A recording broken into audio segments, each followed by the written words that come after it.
You're listening to Tabletop Arcanum, a podcast dedicated to learning and exploring the hobby of tabletop gaming. Your hosts are Justin Taylor and Richard Geese, so sit back and relax as we talk, discuss, and joke our way through the hobby we love so much.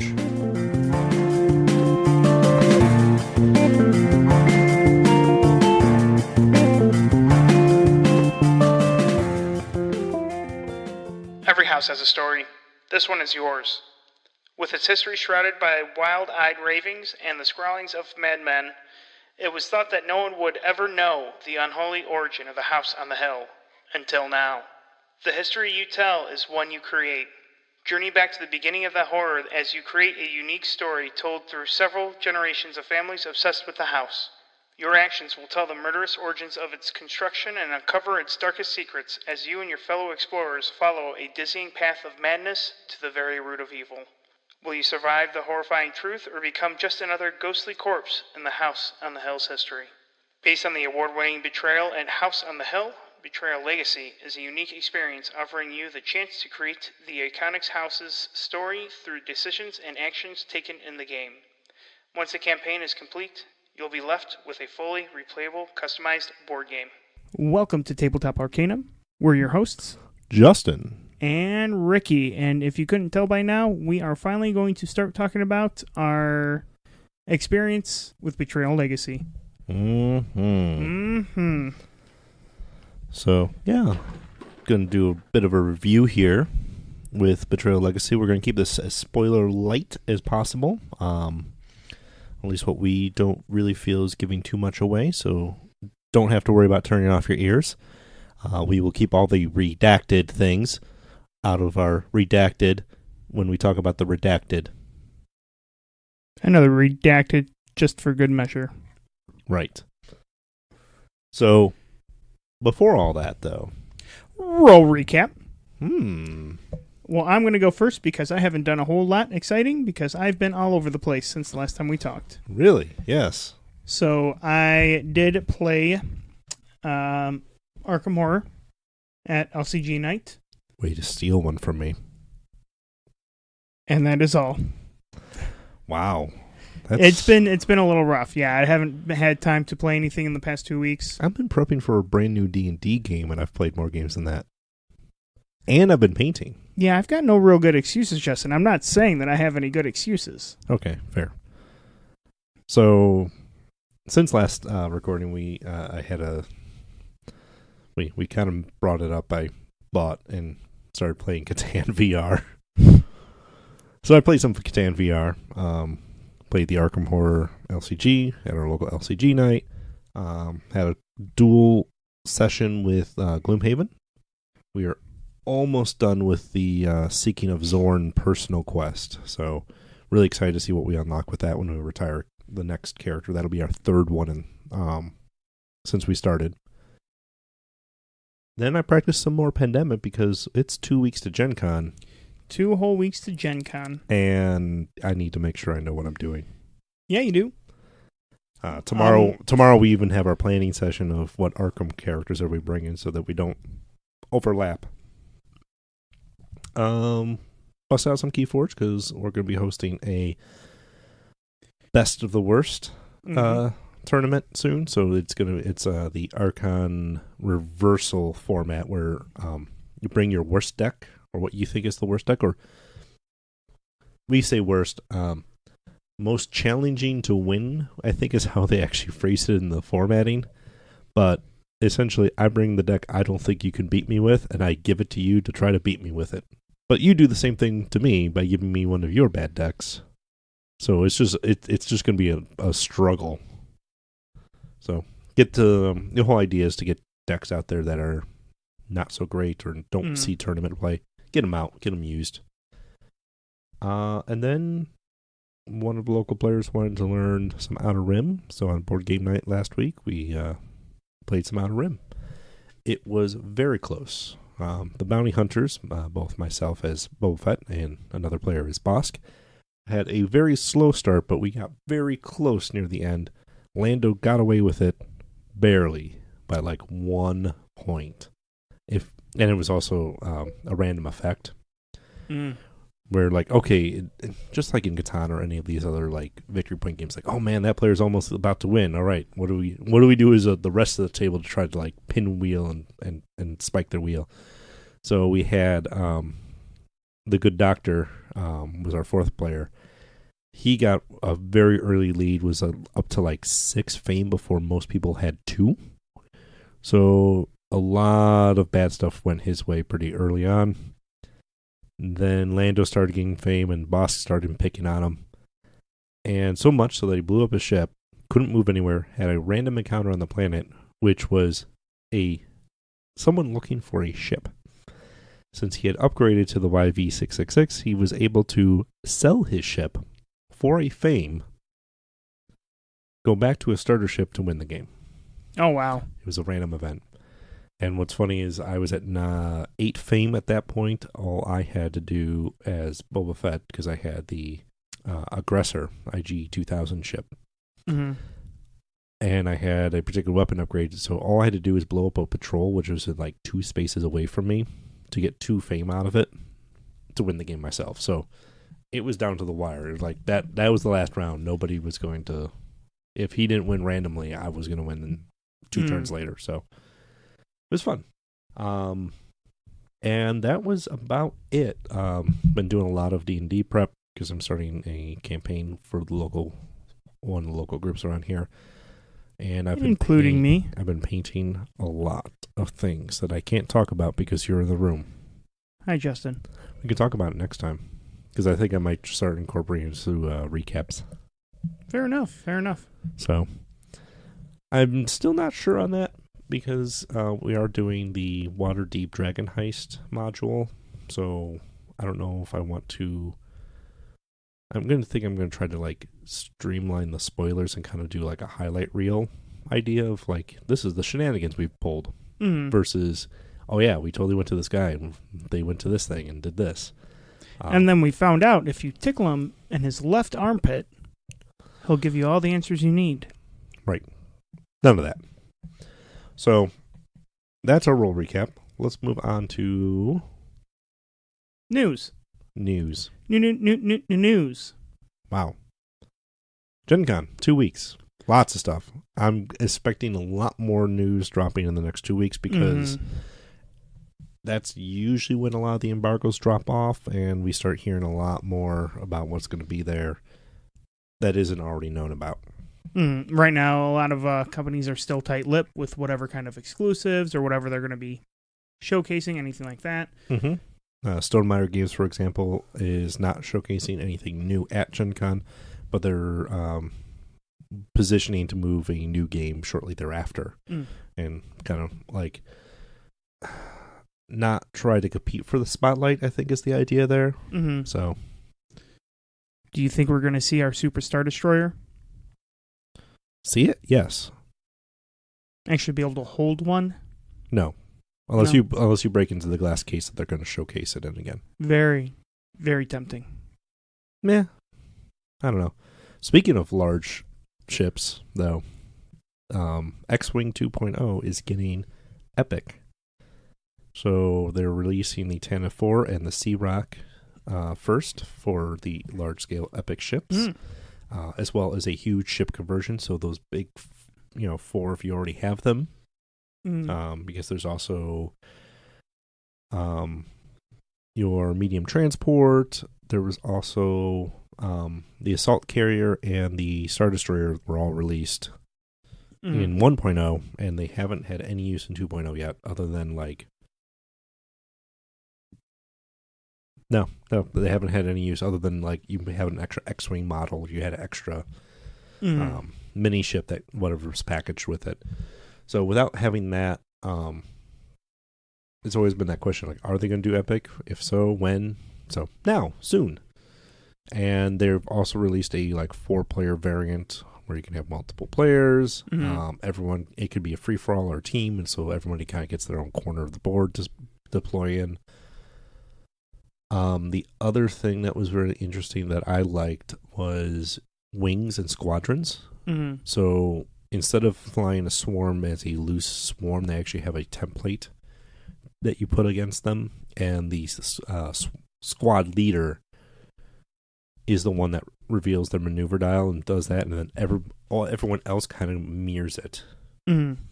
So it's a very nice and clean way of making it faster and easier for those small ships.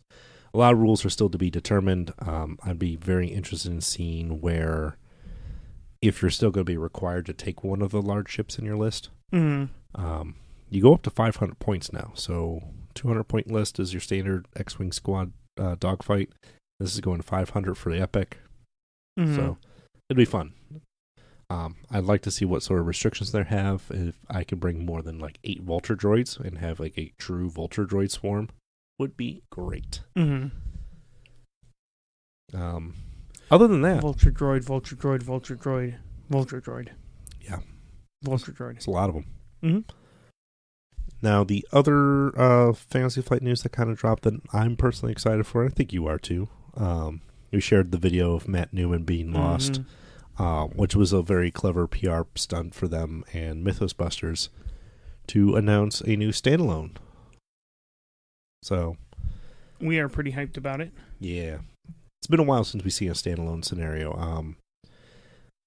Gen Con and Arkham event Guardians of the Abyss kind of was the last one, but that was like a 2-parter. Before that, it would have been... I really think the last standalone was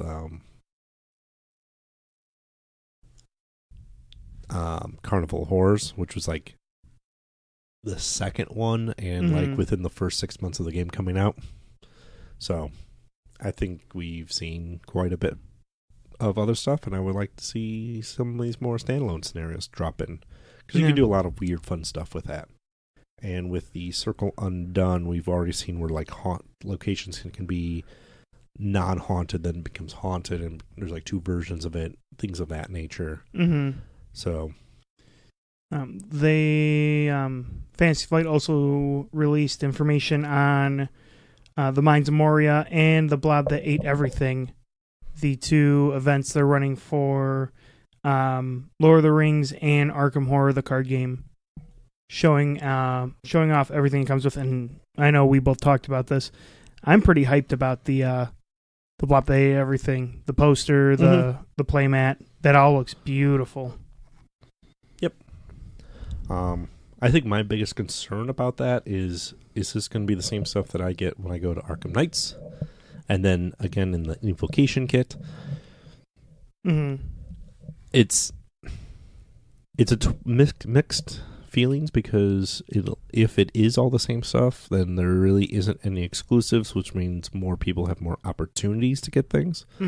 But for someone like myself who does end up hitting all 3 sorts of events, or even multiple evocations, because I got enough local gamers around here, I kind of want to see some new stuff too. Give me a purpose to go. Yeah. But we will see. I think that kind of does about the news for now. And the Tabletop Arcanum news, I would say don't expect a regular episode in 2 weeks, because we'll be at Gen Con. However, we do plan on bringing our recording equipment and doing some micro episodes instead, to kind of recap our days and kind of, hey, check this out. And especially if you're listening and you go to Gen Con, we might find something and tell you about it on day 1 where you can actually go and see it on day 2.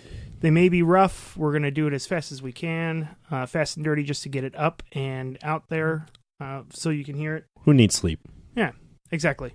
Also, if you're going to be at Gen Con and want to give us a high five or say hi, hit us up. Twitter, Facebook, Instagram, email. All the Tabletop Arcanums. Everything at Tabletop Arcanum. Our email is tabletoparcanum@gmail.com. Thanks, George. Back at you in the booth. Back to you. Reporting in. This is Ricky. So, Betrayal Legacy. Let's talk about this thing. Oh, yeah, that's why we're here. Yeah. So, Betrayal Legacy is Avalon Hill. Yep. Like we said, game designed by Rob Daviau. Right. This is the same designer who kind of birthed Legacy games. So he started with the Risk Legacy and Pandemic Legacy and Pandemic Legacy Season 2. and Seafall, all have been kind of under his belt. So he kind of created this genre of permanently marking up your game, ripping up cards, making hard choices, and literally crafting a game of your own. This is one of the first ones that was very interesting in the sense of Pandemic Legacy Season 1 does not leave you with a playable game at the end. Season 2 kind of does the same thing. Risk does, but it's still Risk. So you're still playing a core game. As a Betrayal, there's all these different haunts that we never even saw in our playthrough of this that we can bust out, have our little features, and go, oh, right, remember when you shot that Raven's Guard and in there, and that's why that place is super haunted. So we actually have like this story as a group for us, if one of the 4 of us or 5 of us that played this sits down with this copy, we have a live story of like, oh yeah, and tell other people at the table, and it really is our own game at that point. You play through. Hold on. So you start off. First off, it's a 3 to 5 player game, so just like regular Betrayal and House of the Hill. Yep. They say 75 minutes gameplay. And that is honestly, I mean, that may be how it is going forward. Some games that we played during it, no. Any Betrayal game is anywhere from like an hour to 3 hours. Okay, I was about to say, because when we played, some games were done in minutes, some were done in hours. Right. So early on, and the timeline on this one is very specific, because early on, the house itself only has like a handful of tiles that you can explore. You actually add new tiles to your tile stack almost every game. So you keep unlocking more and more rooms and more stuff, and the house gets more and more expanded. So our early games were really short because the hunt would trigger sooner because we've explored, we've done what we needed to sooner. And then as we got more progressed and more timeline and more years went by, and the house has been built and rebuilt and expanded upon, that's when the games got longer too. So definitely, like, I remember our first couple, like, we would block off a day, sit down, and we got through like 3-4 the first time, and then the second time we did like 1 less, and the next time we did like 2 less, because the games kept getting longer. We'd play for the same amount of time, but the amount of games we could fit in kept getting shorter. Not a bad thing. It just, be prepared if that's what you're going to do. So you play 14 total years. There's like a year 0, and then there's 13 chapters. And it takes you from the origin of the house in 1666 to 2004, gapping about 15 to 20 years per in between. So you kind of do a prelude chapter, and then you do the rest. 2004 is a very specific year, because that is actually the year Betrayal at House of the Hill came out. So if you've played the regular game, it's kind of a throwback to the game. You know, this campaign ends when that box starts. So you're playing the history of the house, so much so that it really narratively brings you right to stuff like that. There are specific rooms in the core box that we got to unlock or change, and it was like, oh, that's what happened. And our story might be slightly different, but in our Betrayal Legacy game, we know why the collapsed room is a collapsed room. Like, we got to find that out. We did have one of the people who played with us. He's currently playing it with someone else, or with another group, and he's having a completely different storyline.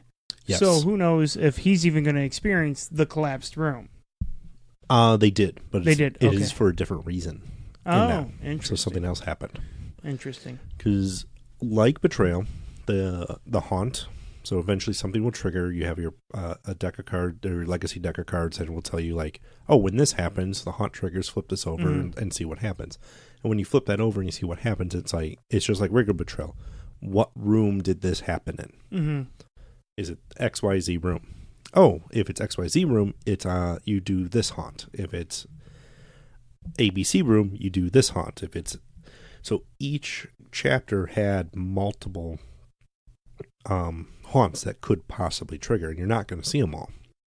So you got this huge deck of cards. They call the Purgatory deck. Mm-hmm. That you draw, and as the game completes, you add and remove cards from your decks based on what haunts you did, what triggers, what choices were made, who won. Was it the traitors? Was it the heroes? Mm-hmm.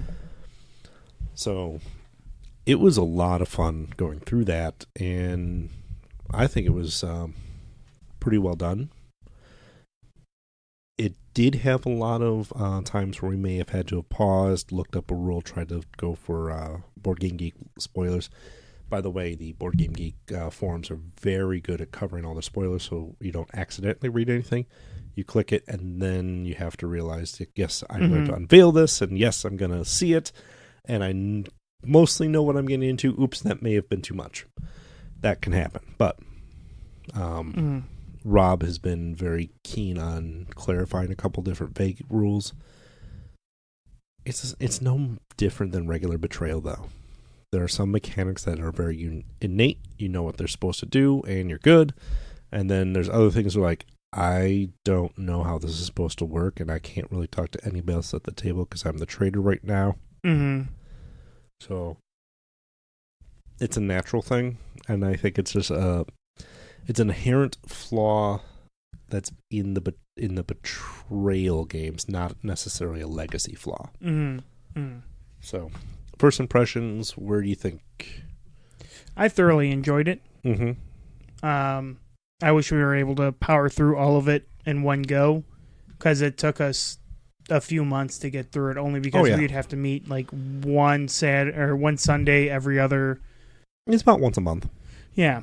It was about once a month we could be able to like set a Sunday aside and play for 8 hours or so. Mm-hmm. But we did that for about 5 times, which is realistically a lot of game for what you got in this box. Yeah. Oh, yeah. And you can continue to play it afterwards. They did add in the Helm, which was the Helm was interesting. You eventually unlock it, and it's a thing that you can sticker, and you can once per game get a reroll by putting a sticker on it, and then there's only so many spaces. Not to go into too much more, but it had a big narrative element attached to it too as the game progressed. It definitely shook things up. A few times. Yeah. Good and bad, and everything just... It was a nice addition to everything. The game itself, the story was fantastic. Yeah. Being able to go through it. They added callings. You don't get it in this first session. I think you get it in in chapter 1. Calling, because everybody's playing one of the 5 families. You get to name your family, it's what color you are, and a symbol that's associated with you. So, like, if you're green, yellow, red, blue, or purple, like, you have a family crest and sticker, and that way you know which family things are marked on. But the callings were like a random card that was dealt to everybody, and it was kind of your character's background or history. You could be a war vet, you could have been a doctor, a cultist, and it gave you like some sort of power for that game. Yeah, and that just was an extra little boost here and there. Sometimes it worked, sometimes it didn't. Yeah. The other thing I really enjoyed is heirloomable objects. Yes. So you would pull an object. Some of them would allow you to heirloom them for future games. Future generations. Yeah. This generation, future generations. It's your family's lost spectacles or your family's crossbow. Yeah. And if you heirloomed it, it would, if you got it in the future, it would give you a bonus. It'd give you a bonus on that round. Right. You're only able to do it once per turn, but the nice thing too is once per game. Once per game. But going forward, if we were to play this as a regular Betrayal game, that family would whoever's still, playing that family would, if they pulled one of these heirloom cards, it would be better in their hands than someone who wasn't that family. Exactly. So it's a neat little thing, and eventually you unlock later on in the campaign later on, because there's so many of those stickers, or only so many of those stickers, there's some things that could be heirloom to two families. So that was interesting too. When you heirloom something, you also get to name it. So we had a lot of fun naming things as we went along and putting permanent marker to the cards. One problem we came across with the legacy aspect is when you die, you put a little ghost sticker to mark that tile is haunted.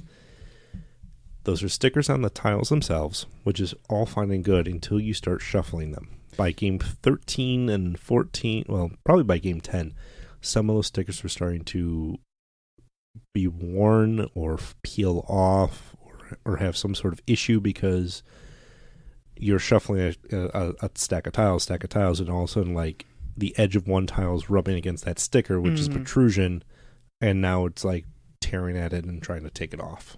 And there were more than just those ghost stickers. There are also those were the ones that those were the main ones. I do imagine in the future we have some other stickers that may have issues just from shuffling. Right. They're just larger and weren't as easy to peel off just by shuffling ones. I think that's what's going to save those stickers a little bit is because they are larger. Those little ghost stickers are like they're the size of an eraser, pencil eraser.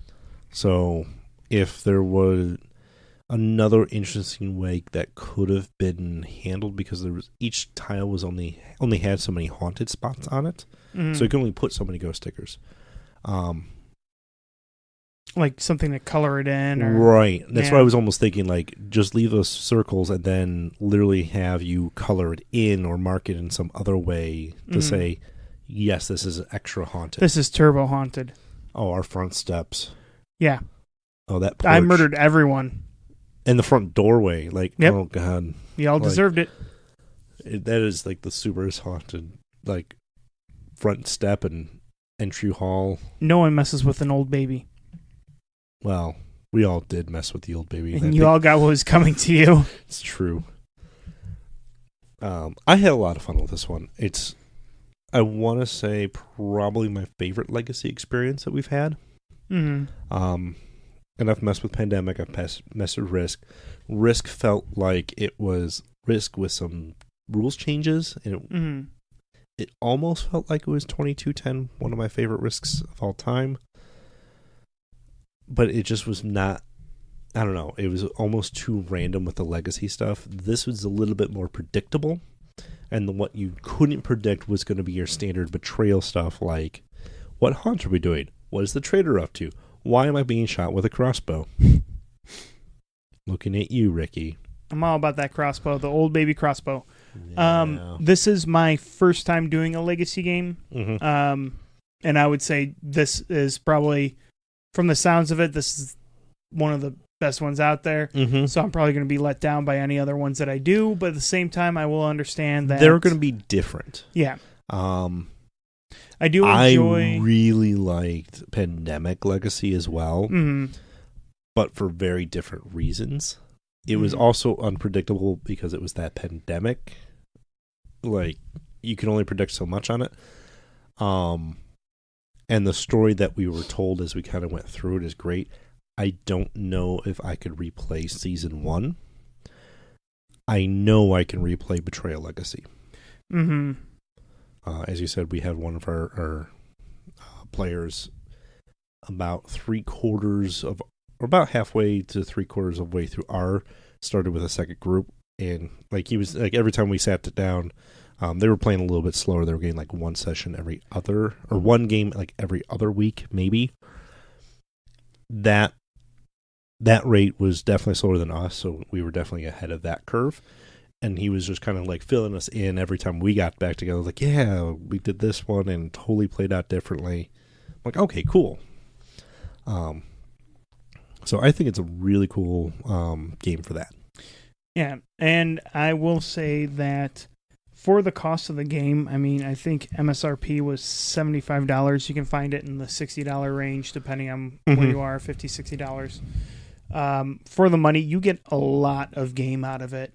And it's one of those games that you'll keep wanting to play until you get to the end of it. And then once you're at the end of it, it's a normal board game. Right. I don't know if I have a home for it as far as, like, I still have a lot of life left in my regular pandemic, I got a lot of life left in my regular traditional Betrayal. Mm-hmm. And after completing chapter 14 and knowing the ending, like, I can put this stone away and I feel fine, but if we average that we played, oh man, I could probably pull it up, but 14 games, we probably played like 40 to 50 hours worth of gameplay out of this box, I would say. Definitely more in the later games because those were the ones that were pushing 3 to 4 hours. Where the first ones were like 1 to 2. So on average, I want to say we probably got like 40 hours easy out of this box. And for that price, that's pretty good. Yeah. And for someone, I don't own my own copy of Betrayal at the House on the Hill. Right. So if I had a copy of this, it would warrant me buying the Legacy because we can play through it, and then afterwards, I just have the game. You have a Legacy version of it, yeah. Yeah, that you could do a lot of fun stuff with it. Couple tips that I would say is, if you're the type of Legacy player who doesn't like destroying stuff, you're going to have a harder time with this one. I would Ziploc things in a baggie or something that you're going to quote-unquote save, because there's actually a game mechanic called the Tomb, where you lift up the bottom of the tray and you stuff stuff under there. It's like a temporary out-of-game, but don't destroy it area. Yeah. Because you'll put stuff in the tomb, and then eventually you might have to pull stuff out of the tomb. And you have no idea what's supposed to be there and what's not supposed to be there. Right. So at first I was kind of using that as a staging ground for like, okay, this is stuff that's just out of the game, and it'll tell us. And it does, but doesn't tell you very clearly what's supposed to be in there. Yeah, and we had a good 3 rounds in a row where it kept telling us to put something into the tomb. Oh, yeah. And then the next game would start and say, pull these out of the tomb. And it's just like... Seriously? Okay. I mean, you could just say, don't put that away because you're going to need it. You're going to need that very soon. Yeah. But, you never know when that was going to be the last time. It has a really interesting finale. And I don't know if it's just ours. The finale that we had, yes. Because I believe that there was... Well, there's a certain point that things drastically changed for us, and I can't say it on here, but I think because of that, it changed our entire outcome because we were on a completely different path. There was definitely a multi-game finale. It built up. So as it was doing something, it was like, okay, this was cool. And then the next section, we had a very similar thing go on, but it wasn't exactly the same. Like, okay. And I think that's when we all figured out, like, I think it's trying to, like, build us up for something. And then we did it a third time. And then it was, like, the finale. And after that, it was, like, the big hurrah. And knowing what we, with some retrospect, like, we could have probably power gamed it a little bit, knowing that, and playing another version of this. I might try to do that because see what happens. But it was still so much fun. I liked it. It was a lot of fun. Yeah, I thoroughly enjoyed it. I would recommend Betrayal Legacy if you are... you need to find people who are going to be committed to it. Yes. It is good with a core group of friends who would get together on a regular basis to play. Yes. I would not recommend this for people who drop in and drop out on a Legacy game. Some of them are better than others at this. Charterstone is actually one of the ones that's a little bit better for drop in, drop out. Pandemic, it doesn't really penalize you so much because it's like, okay, this is what happened in the last month that we played, and this is what we're working with now. I don't know how this game would have felt It would have felt very differently had it been a player not show up. Mm-hmm. It would have felt very different if we had a new player who hadn't played the first 4 games drop in. Mm-hmm. I would suggest if you have let's say 4 core players and 1 player who's there sometimes not. See if you can track them, pin them down. But if not, I would not fill their seat if they are going to be absent. I would just play without them and play with 4 players opposed to 5. The game scales just like regular Betrayal does, so no worries there. I think the story and the things like that's just the year that family didn't show up at the house. Yeah. Makes narrative sense. Opposed to, then, I don't know.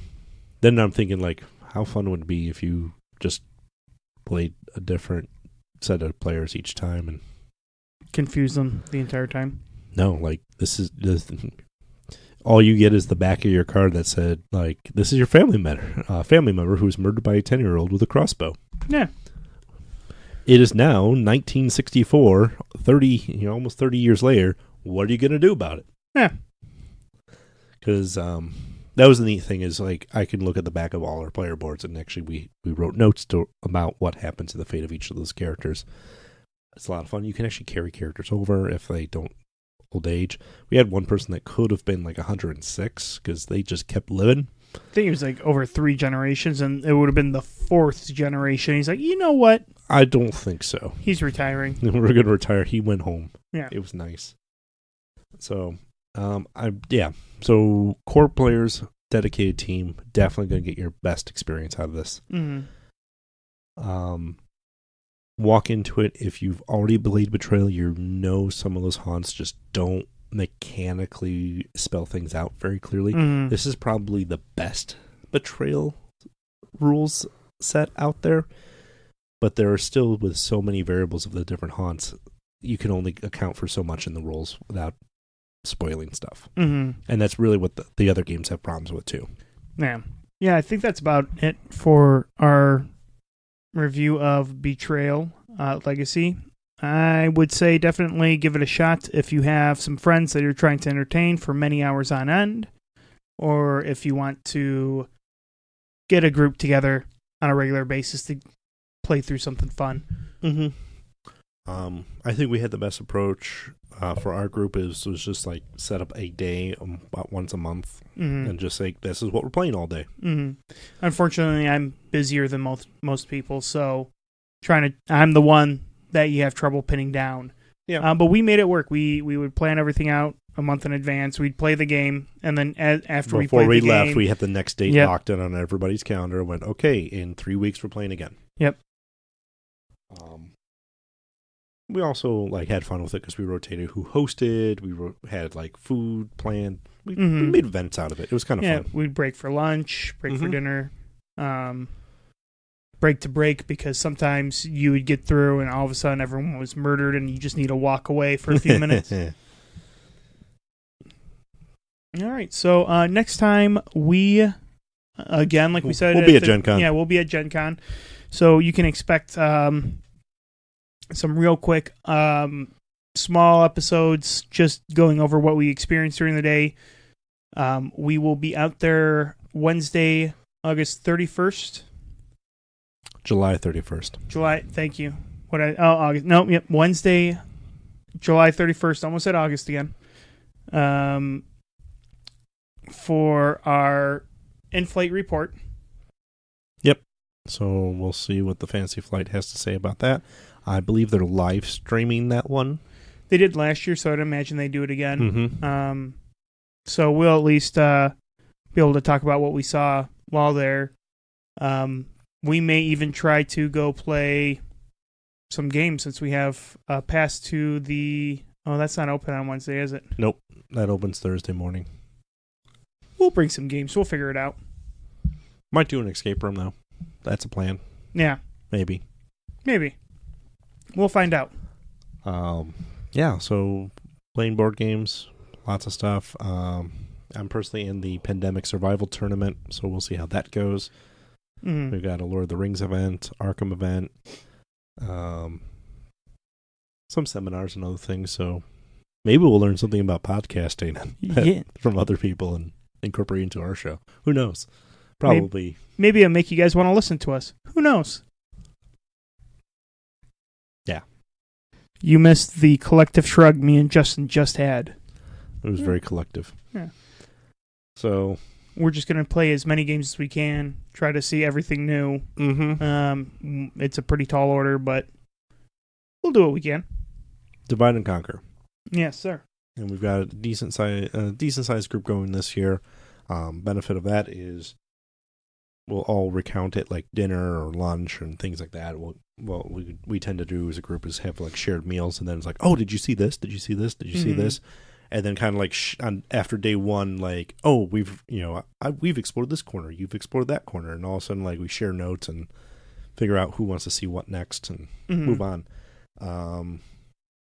I know our friends from Studio Gate will be there.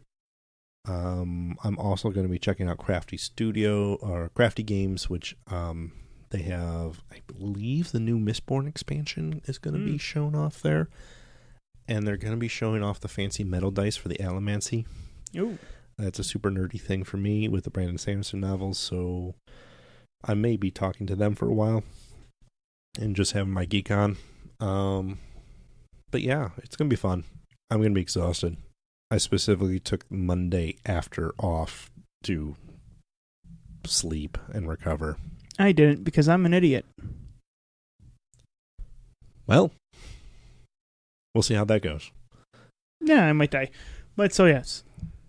And as always, thank you for listening. Always check us out on all the other fun social medias. We're on Twitter, Instagram, Facebook.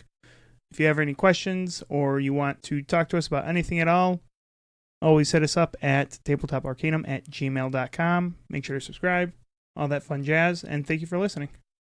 Indeed. Thank you very much, and that is going to be it for Tabletop Arcanum this time. We'll see you at Gen Con.